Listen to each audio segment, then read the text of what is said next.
The Forbidden Call.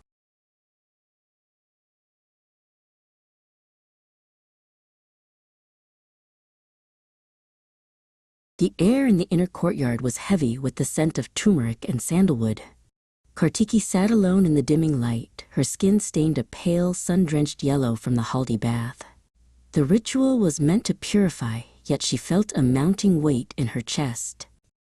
The tradition was clear. From this moment until the wedding ceremony, the bride and groom were shadows to one another, forbidden from any contact.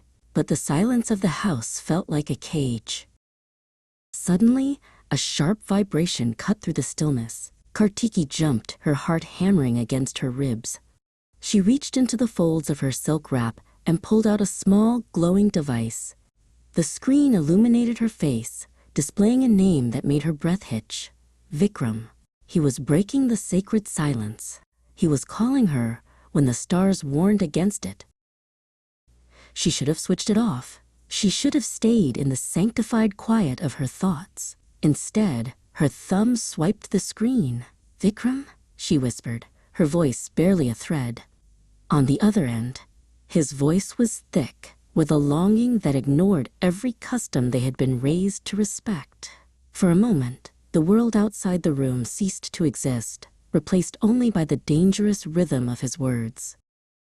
The door creaked open, and the spell shattered. Sija stood in the threshold, her silhouette sharp against the hallway light. Her eyes immediately fell on the glowing phone pressed to Kartiki's ear. The betrayal was instant and visceral. Sija had spent weeks ensuring every tradition was honored to protect her sister's future, and here Kartiki was, throwing it away for a whispered word. "Give it to me, Kartiki," Sija commanded, her voice a low hiss. She lunged forward, her hand outstretched. Kartiki recoiled, clutching the device to her chest. A desperate physical struggle ensued, a tangle of silk and frantic movements. Kartiki tried to shove her sister back, desperate to silence the voice still leaking from the speaker, while Sija's grip tightened on Kartiki's wrists. With a surge of strength fueled by righteous anger, Sija wrenched the phone from Kartiki's grasp. She didn't hesitate. She threw the device against the hard stone floor with a sickening crack. The screen shattered into a web of dark glass, and the light vanished. Sija stood over the wreckage, her chest heaving, her eyes burning with a fury that went beyond the broken rules. Outside in the corridor, the sound of the crash echoed. Shajid and Jarija stopped in their tracks, exchanging a look of deep unease. Shajid reached for the door handle but hesitated, sensing the raw volatility of the scene inside. Girija leaned against the wall, her hand over her mouth. The peace of the wedding house was fracturing, and the tension between the families felt like a physical weight in the hall. Later that night, Kartiki sat by her window, the silence now absolute and terrifying. A soft scrape against the stone outside made her heart freeze. A figure emerged from the darkness, Vikram.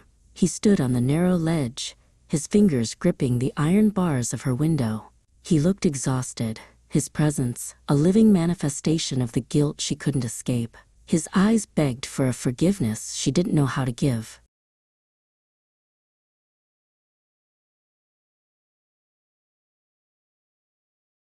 In the garden below, Manav watched the light in Sija's window.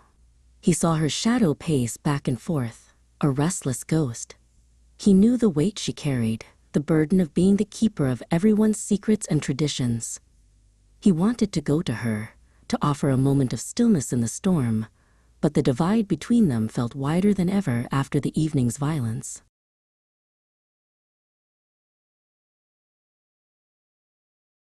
As the first gray light of dawn began to creep over the horizon, Kartiki lay in her bed, staring at the ceiling. Her body trembled beneath the heavy bridal quilts.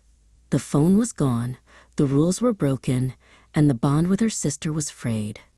Somewhere in the house, the wedding preparations were starting again, but all Kartiki could feel was a cold, creeping dread for the night that was to come.